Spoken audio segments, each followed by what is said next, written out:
So very beautiful good morning to all the students. Here we are going to study about chapter electricity, and in this chapter we are going to study the basics of electricity, the potential difference, about the charge, about the electron, the basic formulas to calculate the charge and electron. Okay, and according to the revised syllabus, you are going to study only the basics of current electricity, the uses of electricity in our daily life, alternating current and direct current, domestic electric circuit. Okay, so only few topics are there in this chapter. So now let's begin this chapter. So basically we all know that what is electricity. Daily we use it as our daily we use it for our work, like lightning a bulb, for the fan, and so electricity is having a wide variety of use in transport, in machine, in solar electricity, in electric trains. Okay, so this first chapter, this first para consists of the this first paragraph is telling you about the uses. Okay, so you can read this. After that, the second paragraph is telling you that what do you mean by frictional electricity. Okay, so we know that when we rub hands, when we rub our both the hands, so what happens? So that is frictional electricity. That means when we rub both, when we rub two objects, so that creates a frictional electricity or static electricity. For example, when we rub a plastic comb in our hair, okay, and then we put it close to some very tiny pieces of paper. So what the effect shows? So the tiny pieces of paper just are attracted by the comb. So like this we can take very few examples of this.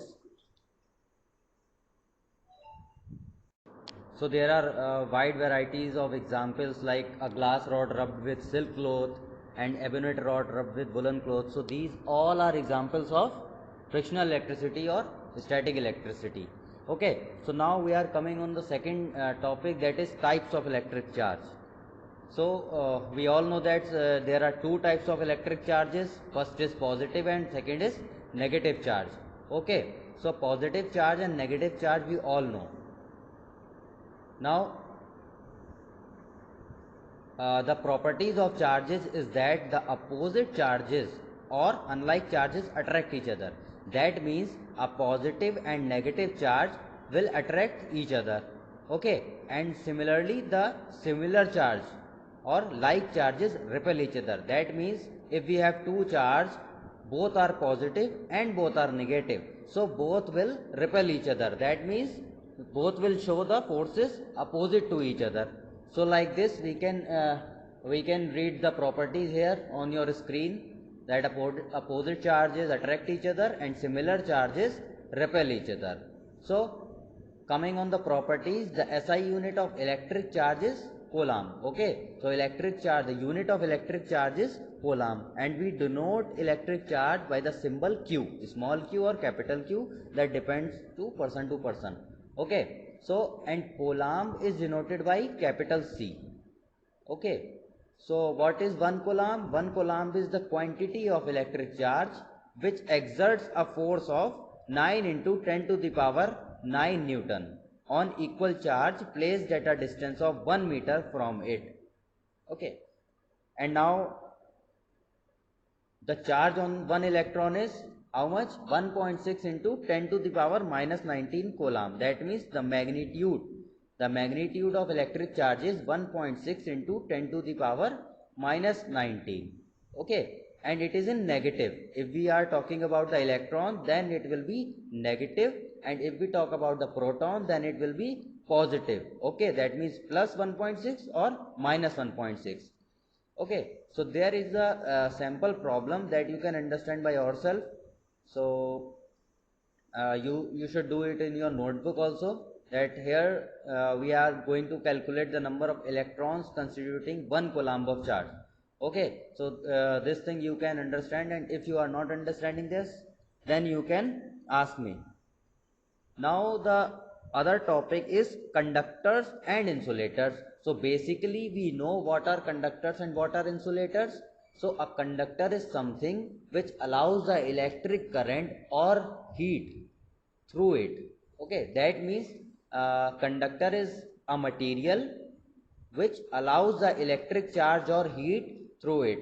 That means, for example, conductors are usually metals like sodium, okay, sodium, magnesium, mercury, gold, silver, these are all conductors. Okay, and those substance we are talking about insulators now. So insulators are those materials which do not allow the electric current or charge through them. For example, wood, paper, brick, cement, chalk, duster. So there are wide varieties of example of insulators. Okay, so carbon. So in metals there are presence of free electron. In the outermost shell the free electrons are there.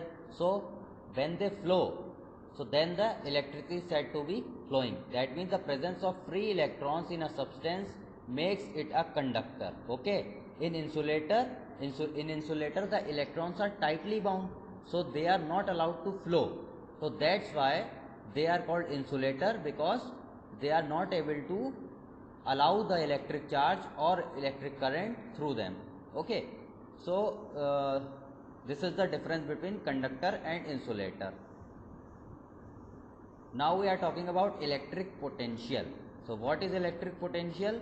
The electric potential at a point in an electric field is defined as the work done in moving a unit positive charge from infinity to that point.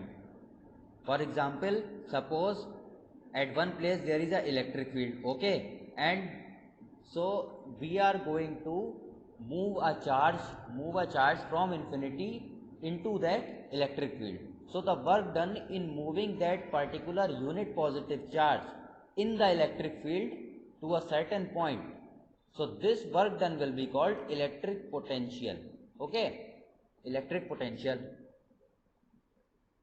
So a potential of 1 volt at a point means that 1 joule of work is done in moving 1 unit positive charge from infinity to that point. So this is electric potential. Okay, and what is the potential difference? The potential difference between 2 points in an electric circuit is defined as the amount of work done in moving a unit charge from one point to the other. So the formula of potential difference is work done upon charge. That means potential difference is denoted by V. Okay, potential difference is denoted by V and its SI unit is volt. Now the formula will be V is equal to W upon Q. Work done is W and the unit of work done is joule. Okay, and for charge it is coulomb. So potential V is equal to W upon Q. That means V is equal to W upon Q, where W is the work done and Q is the quantity of charge moved. So now there is a device which is called voltmeter, which is used to measure the potential difference. Okay, so what is voltmeter? The potential difference is measured by means of an instrument called voltmeter. Okay, so in voltmeter there will be a plastic body or fiber body, and inside that body you will get to see the scale reading from 0 to some 5 or 6 volt. Okay, so like this you will you are seeing a voltmeter on your screen. So this is voltmeter. Okay, one terminal is positive and the second is negative for connecting the wires. So this is voltmeter, which will tell you how much potential difference is flowing in the wire or how much potential difference is at the end of the wire. Okay, a voltmeter has a high resistance. A voltmeter has a high resistance.